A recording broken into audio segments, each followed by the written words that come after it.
My name is Zero from WUSC-FM in H21 Columbia. I'm here with Paul Conversano, aka Ravenscoon, and a USC alumni as well, right? Yeah, go Cox. Yeah, man. So do you want to tell the people what you're about?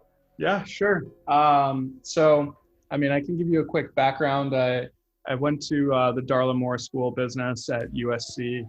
I graduated in December 2016. It was the best, 4.5 years of my life. A little bit longer it took me to get out of there, but I've been a DJ for about 6 years now, but I didn't really start taking it seriously until the past 3 years or so. I actually learned to DJ when I was studying abroad with a friend in South America as part of my minor in Spanish that I got from the University of South Carolina. So everything's, tied together in some way or another. His brother was actually, a pretty famous, world-renowned DJ. He goes by Felix Jahan. He did that remix to Cheerleader, if you know that song. Oh yeah. I think I found myself a cheerleader. It was super popular, What a throwback. 4 years ago. Yeah.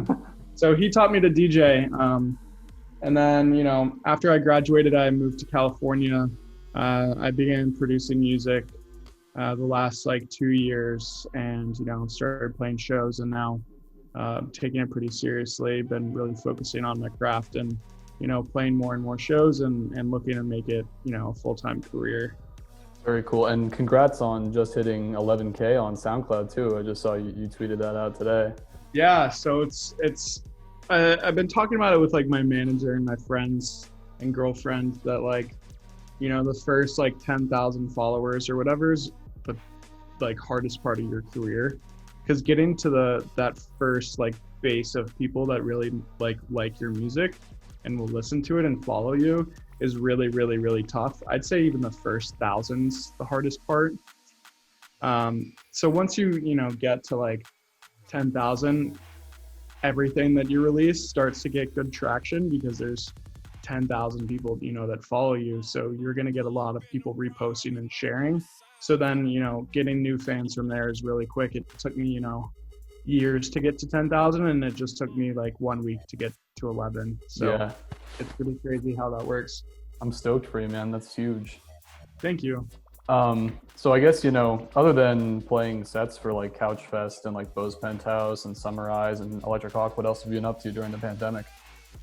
Yeah, so I'm glad you mentioned those. I have been playing a lot of live streaming shows, as a lot of other DJs have.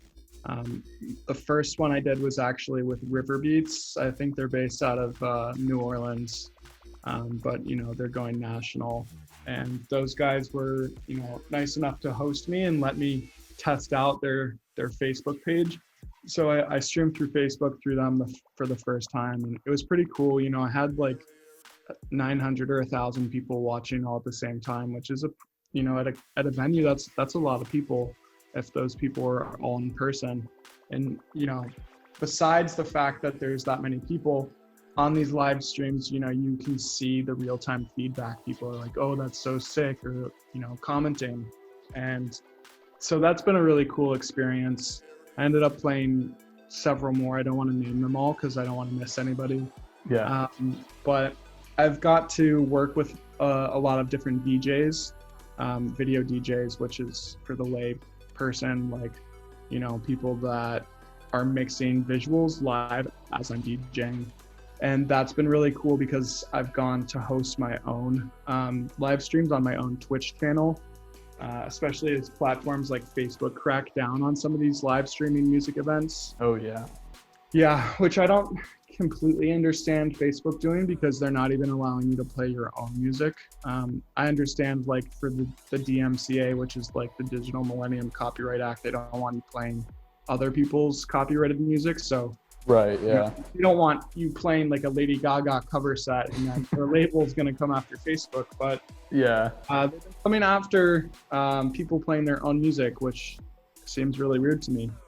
Well, that was happening with Twitch for a little bit, right? Too. They were. Yeah. So what Twitch sets and stuff. Yeah, Twitch ran into an issue where they were getting the DMCA takedowns, and if they don't actively go after people playing other people's music, when they get those, they can get sued themselves for hosting the content.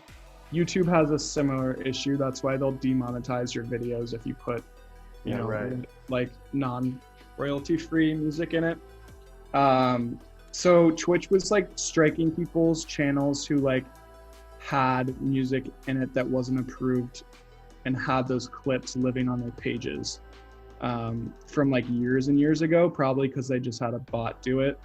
Right. You know, Yeah. sure, people didn't manually go through that. So that's where the uproar was. But Twitch has continued actually to be like the best place to stream. So I've been doing a lot of those. I actually have Halloween is like my biggest mix of the year. Yeah. And I'm doing 2 of those this year actually.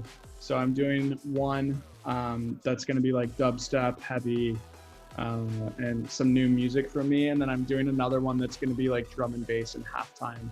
Yes, I'm gonna please. so both of those, like each one is like over an hour and a half long, and I'm gonna have it on Friday, the night before Halloween, and Halloween, which is Saturday. And they're gonna be streaming from my Twitch channel, like with Pickles, who's a really, really talented video DJ. He runs Camp Neverest at Burning Man. I've worked with him. Yeah, I worked with him on my downtempo stream, and then the Summarize set, he did the visuals too. And those, Yeah, I think that I was gonna say the name sounds familiar, so I think that's where I saw yeah, it. kind of a funny name. I feel like all these VJs have pretty silly names. I mean, all DJs do too. Yeah, I was gonna say. Yeah, but yeah, I've been working on, you know, all those streams. I've been working on a lot of my own music. I have another EP that I've already finished. I just have like a couple like finishing touches I'm putting on it. My friend Cash for Gold is doing vocals on one of the songs. She's worked with people like Lucid and Ellis Dream and a couple other people on Wakan. So she's working on the vocals for the last track. I think that's going to be coming out around December. And then I have like 25 other songs that I've been working on, either collaborations or originals. So I've been keeping really, really busy on the music front. That's awesome, man. I'm glad you got so many things lined up for the end of the year. Yeah. So I mean, what do you think? I mean, recently you made the transition from like a small town artist into something much larger. Where do you think that breakthrough point was for you? Like, what specifically? Do you think it was like a release? Do you think it was a set you did, or? I honestly feel like I still haven't broken through, which is probably a good feeling to just keep myself feeling that way always. I wouldn't say like overly competitive because music isn't a competition, but I feel very driven to like, you know, grow my fan base. Not because I want like more fans to be popular, but I want to reach more people with the messages that I'm creating. Right. And like I'm trying to build, you know, the same kind of feeling that I had when I first like started listening to electronic music. So I want to give that to people, and I'm working really, really hard to make that a reality. I would say this year has been really big for me though. I was working really, really hard at getting like a booking agent. I had a couple people that we were like, you know, considering, and I ended up going with Corey Paff from Submission. Very cool. He's also like a co-owner of the Black Box in Denver. So Yeah. he's, you know, super respectable. And I think, you know, that was a big catalyst. We have like a 1-3-5 year game plan on what we want to do. So I'm taking things really like methodical, but also at the same time, I'm just focusing on releasing a lot of content continuously and keeping people really interested. So when I dropped, you know, my Mind EP this year, which was like my first like cohesive body of work that I produced, that coupled with the announcement of Corey as my agent was like a really big moment for me. Unfortunately, literally like a week later, COVID really like shut down the United States. So I was gonna play a bunch of like big supporting shows this year to help drive, you know, my brand into new audiences and that have never heard me before. So instead of playing, you know, 200-300 people venues where I'm the headliner, my goals, you know, this year was to play 1,000-person shows as either direct support or like a special guest, to people that are bigger than me, so I can get myself in front of new fans. That didn't happen, but I feel like the Mind EP really legitimized like me as a producer and showed people, I'm taking this really seriously. And I mean, I think I started this year with like 5,000 followers, so I've doubled in size. But really, I'm just like super ecstatic about like the fans that I have. Everybody's so nice and genuine, and that's like really what my focus is on, like continuing to harbor that community of people that treat each other respectfully. I love that, man. And I mean, speaking of recent content, your WAP remix came out recently. Yeah. And that's been blowing up on SoundCloud. It's been huge. What are your thoughts going on in that? Was that like a fun thing to produce for you? Like, are you enjoying like the feedback you've been getting with it? Yeah, so this was one of my first like unofficial like bootleg remixes that I've done. I did a remix to Camila Cabello's Shameless. Funny enough, I'd never heard that song before. I heard it at work before like some Zoom call that we had, and I was like, oh, that's a cool vocal. So I got that and remixed that, and that one did okay. I made it more like emotional and poppy. And this song, is just like super in your face. So I made like a super in your face, like dubstep, trappy remix to it. And it obviously had like a ton of good reception. So yeah, it's been cool. That's definitely what drove a lot of the new followers, but it's also like fun to work on something where I'm not like so serious about it. Where a lot of my other music, it's really emotional, or I'm like really focused on the intricate parts to production. This one I just like kind of put together quickly and like had a lot of fun doing it, and it's had really good reception. So I think it encourages me to like keep stepping outside of the box, because I know how to produce music that sounds like this. I just haven't been. So I'm definitely going to keep releasing stuff that's like a bit more like wonky and dubsteppy, because I play a lot of that music. I just haven't been releasing it. Right. And I mean, like, there's definitely something to say too with how yours stands out against other artists, because obviously it's a huge song right now. So a lot of people have been remixing it, and some artists are getting more or less support on it. So it's been really cool to see you, just reaching 11,000 SoundCloud followers, passing these people that generally have a larger audience, just because, you're putting out that music and experimenting more and putting out something that's unique to you. Yeah. And I've gotten videos of people like playing it to their friends, or like small little get-togethers all around the country, and like people going nuts. Mitch, who goes by Taboo, if you listen to his music, he hit me up and like I sent it over to him. I had posted a clip of it. So I've opened for him a couple times. So I'd say we're friends. We're not like best friends, but we chat every once in a while. And he played it at one of those drive-in shows, and like everyone was going nuts. So like seeing it getting played on big sound systems, especially during COVID, where that's like kind of a rarity, was really, really cool. And it just makes me like excited. Hold on, someone's ringing my doorbell. You're good, man. I live in an apartment complex, so. Yeah, so I just got ding dong ditched. No way. Yeah, we have a couple little kids that live next door that are really funny. We actually just recently moved to Oakland from San Francisco. So that's been a big transition. How was the move and everything? So you said you lived in an apartment. Were you living in an apartment before, or? I was in an apartment before. It was much smaller. It was a studio, so it was like 400 something square feet. So it was like me, my girlfriend, and our cat, and like the kitchen, bedroom, and all the living areas, like all in one little room.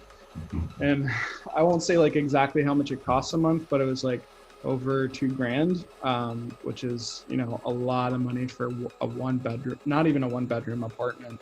And that's like pretty typical to like San Francisco.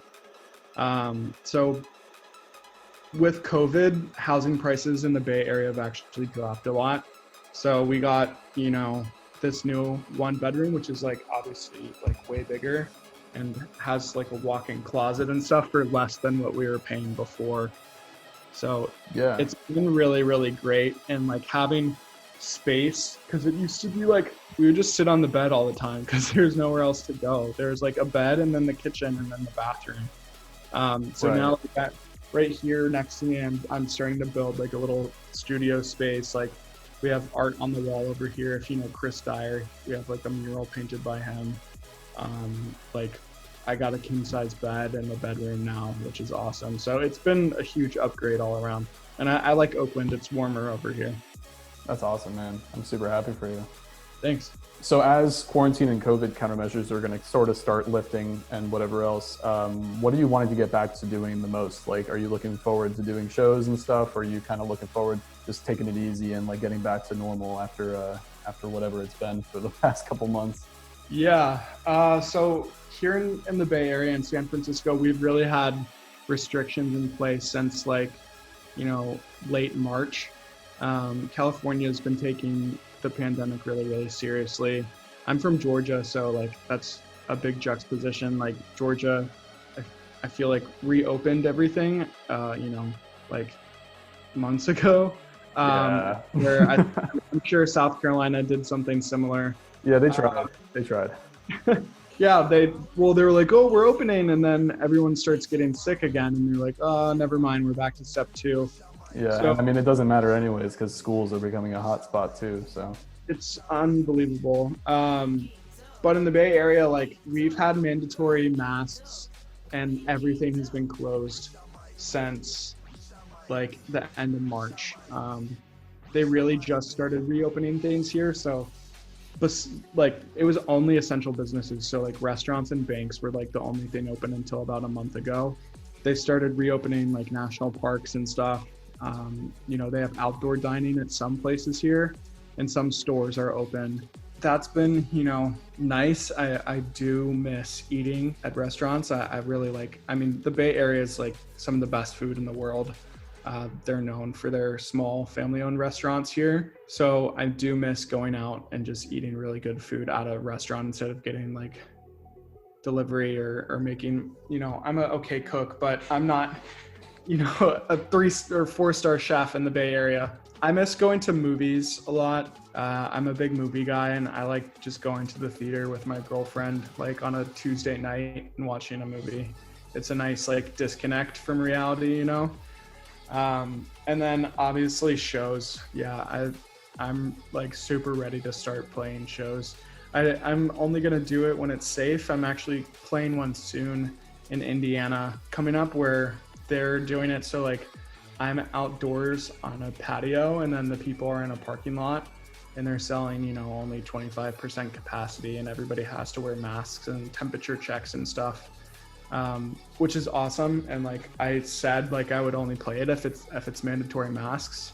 So, I want to take it seriously, but I also am like ready to start playing some shows again, because I feel like live music has been the industry that's been the most, one of the industries that have been the slowest to reopen. And that, I mean, having people gather in big crowds close together and dancing and drinking alcohol and stuff. If you're 21 and over, of course, like that's inherently dangerous for an airborne virus. But the NFL has audiences and stuff. So I think people are just going to start making the decision where a lot of these artists and venues and promotion companies and stuff are struggling or going out of business. And people are coming up with creative ways to keep that alive. And I think people are going to start being more and more okay with that. Yeah, right. I was going to actually ask you earlier, and I completely forgot to, but like, what do you think of, all the online shows and the streams that are happening? Like, do you enjoy doing that kind of thing? And obviously it's not the same as like regular in-person shows, but like, what are your thoughts on like how it's been? I think it's been great. I think it's given a lot of power to smaller artists, and it's really exposed some of the mid-tier and like headliner acts as like being really detached from their fan bases. I mean, you've seen like a lot of these artists that are bigger who like didn't do anything at first or didn't have any streaming shows, or like if they did, like it was weird. I don't know, some of the ones I saw, like the DJs weren't, I wouldn't say good, but it just felt like insincere, and it's exposed me to a lot of people who are doing incredible art who like might not have access to that platform. Sure. Like some of these artists, they've only played opening shows or supporting acts to like a couple hundred people, and now some of them are getting exposure to hundreds, or thousands of people at the same time. So I think it's been great. Obviously it doesn't replace live shows, but I think it's a cool alternative, and I think it's, something that's going to continue happening in the future. I'd say standout performance was probably Supertask. Did this he did a choose your own adventure live stream DJ set, and I thought that was really, really cool. That was on Bicycle Day, right? Yeah, exactly. And Clozy's been really cool about her performances. She found a way to charge money for Zoom slots, which is becoming a thing. And I'm all for it. People need to make money right now, and if that's their career, that's their career. So it's been cool seeing people come up with different ways to utilize it. No, for sure. It's definitely been interesting to see how the music industry is changing to kind of wrap around coronavirus, just because obviously ticket companies are having an issue with making money right now. Well, cool. I wanted to get back to talking about music too. Kind of a basic question, but I kind of wanted to ask if you had a favorite song that you've ever made, and or what your thoughts were on in terms of making it and what the process was. I don't know if I have a favorite, but I think Mind, the lead single from the Mind EP, is probably the most intricate and moving thing that I've worked on. So I worked on it with my friend Eugene. He goes by Whomping Willow. At the time it was My Son is what he was going by. And he sent me this trap beat with this really, really cool intro and middle section. And I was cause he'd been sending me stuff to work on a song together, and I was okay, this is amazing. And I took it and remixed it a trillion times. I think we did 80 different versions over the course of 6 or 7 months, and I just kept changing the first drop, the last drop, and I was this is missing a vocal. So I had met Born Eye previously, I think at a couple shows, and he was at a festival in Mexico that I was at. And then we got dinner together in San Francisco, and I was hey, this song could be really cool with a verse from you. And he agreed. He's very into mindfulness and living in the moment, and he's a really genuine, awesome guy. And my only direction was make it genuine, and he came back with this spoken word, it's basically poetry that he laid down over the track. And I feel it just really took it to the next level. And I wanted to make, at the time I was focusing on making an EP that could, withstand time, and wasn't just something popular, but something that really speaks to people.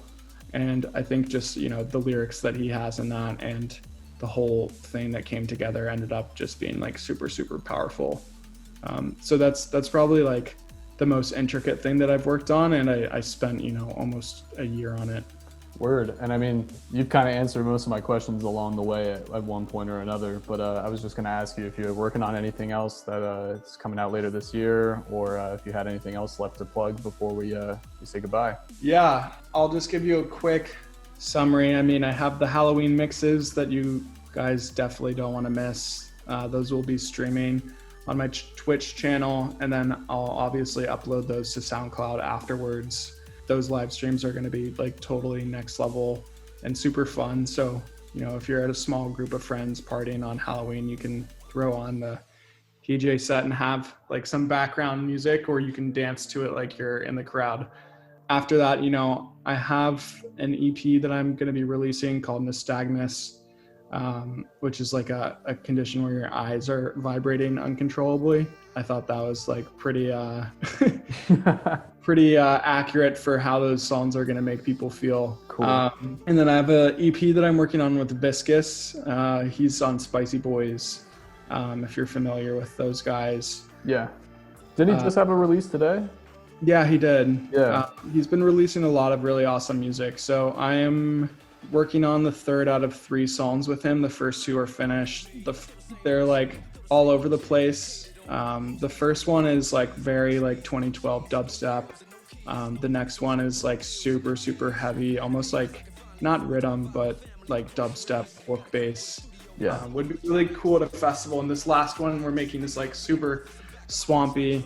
Me and him just have really good like producer mojo together. We write songs super fast. We never like argue about creative differences or anything. So it's just really easy to work with him. So yeah, 2 EPs are finished, working on different release dates. I have a song with WUSC coming out on 10/5 that I'm announcing tomorrow. So I'll have, some promotion around that. I have so much stuff that I'm working on, really. No, I love that, man. Yeah, my goal is to at least have a song a month, like every month of the year. And I think I'm going to be releasing at least 2 or 3 the rest of the year, every month. Trying not to stack too much stuff because I don't want to like cannibalize everything. I don't want you to release a song and then release a song, the next week. I want people to listen to the first one, but I'm definitely going to, yeah, exactly. I want people to, listen and absorb it before dropping the next thing on their plate. But yeah, I'm going to keep it busy. It feels good to keep myself busy. So yeah, lots of exciting things coming, and possibly working on some like rebranding as well. So nice. Stay tuned there. Yeah, I was gonna say, we'll stay tuned. Yeah.